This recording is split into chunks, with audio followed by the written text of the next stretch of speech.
शायद उस्मानी साहब हमें वक्त देने के लिए। सबसे पहले तो ये फरमा दीजिएगा कि जो हमने देखा कि जिस तरीके से आईनी बेंच के सरबरा मुंतखब हुए जस्टिस अमीनुद्दीन साहब, इसके बाद आपको मुस्तकबिल में आईनी बेंच के फैसलों का तसलसल क्या नजर आता है? क्योंकि मिलिट्री कोर्ट्स ले लीजिए या फिर मखसूस नशिस्तों का मामला ले लीजिए, सिविलियंस के ट्रायल ले लीजिए या फिर 26वीं तरमीम के खिलाफ दरख्वास्तों पर समाअत, क्या मुस्तकबिल देख रहे हैं आप? देखिए, ये जो आईनी बेंच है, इसका बनाने की वजह से बहुत से केसेस सुप्रीम कोर्ट में जो जाया करते थे हमेशा, और सुप्रीम कोर्ट में आमतौर से सियासतदानों की आपस में लड़ाई पॉलिटिशियंस की होती थी, तो फिर वो सीधा सुप्रीम कोर्ट जाया करते थे। अब उसमें से बहुत से केसेस जो हैं अब ये इनके पास जाएंगे, कॉन्स्टिट्यूशनल कोर्ट के पास जाएंगे।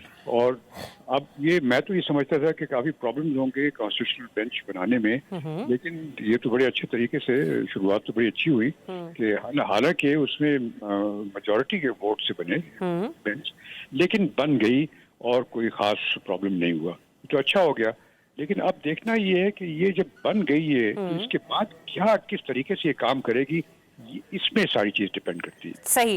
अच्छा, आगाज तो अच्छा है शाइख उस्मानी साहब, कदा कलामी की माजरत, आगाज तो अच्छा है, लेकिन आगाज हमें उस वक्त भी अच्छा लगा कि जब जस्टिस याहिया आफरीदी साहब जो हैं वो चीफ जस्टिस ऑफ पाकिस्तान मुंतखब हुए। ऐसा लगा कि सुप्रीम कोर्ट में पड़ी दरारें जो हैं वो अब खत्म हो गई हैं। लेकिन आज दो सीनियर मोस्ट जजेस साहब ने जिस तरीके से खत लिखा, उसके बाद ऐसा लग रहा है कि ये हालात हाल पुर नहीं हो सका है। इसका फ्यूचर क्या है? देखिए, अब ये जो आप तो देख ही रहे हैं कि शुरू से जो हालात चल रहे थे, दो जजेस जो हैं वो हमेशा से एक दूसरी तरीके से सोचते थे बजाय दूसरे बेंच के मेंबरान के बरखिलाफ।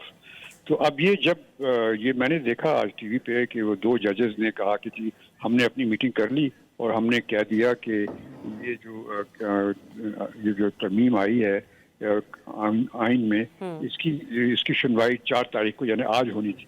उन्होंने फैसला कर दिया। जी जी। अब ये फैसला करना मेरे ख्याल में उनको जेब नहीं देता था। अच्छा। क्योंकि बदसूरत उसमें पूरी बेंच तो नहीं थी, ये दो खुद थे, उन्होंने अपने आप को बेंच बना करके ये फैसला कर दिया। अब ये इससे जैसे आप बड़ी सही तरीके से कह रहे हैं कि पहले लगता था कि कुछ शायद हालात बेहतर हो गए, लेकिन लगता ये है कि वो बेहतर नहीं हुए।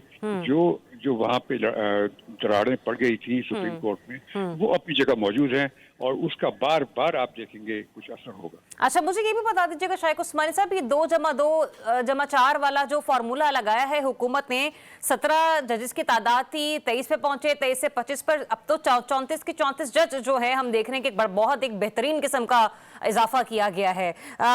ये फैसला आपको कैसा लग रहा है और आइंदा के आने वाले फैसलों पर इन जजेस साहिबान का होना किस हद तक असरअंदाज करेगा? देखिए, 35 जज जो है मेरे ख्याल में तो बहुत ज्यादा है। इंडिया में 35 जज होते हैं, लेकिन इंडिया की जो आबादी है वो हमसे मेरे ख्याल में 3 गुना आबादी है। सर, आबादी भी और मईशत भी हर एक चीज मुख्तलिफ है, और इतने जजेस बना देने की कोई खास जरूरत नहीं थी।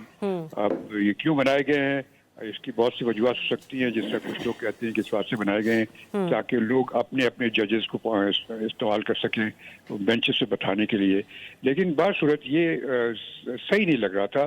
जो पुराना नंबर था अच्छा था, और जो 20-22 चेंज कर रहे थे वो भी सही था, क्योंकि कमी तो यकीनन थी जजेस की, और लेकिन इतनी कमी नहीं थी कि आप एकदम से उसको 35 आपने बना दिए। बस देखें क्या होता है आइंदा।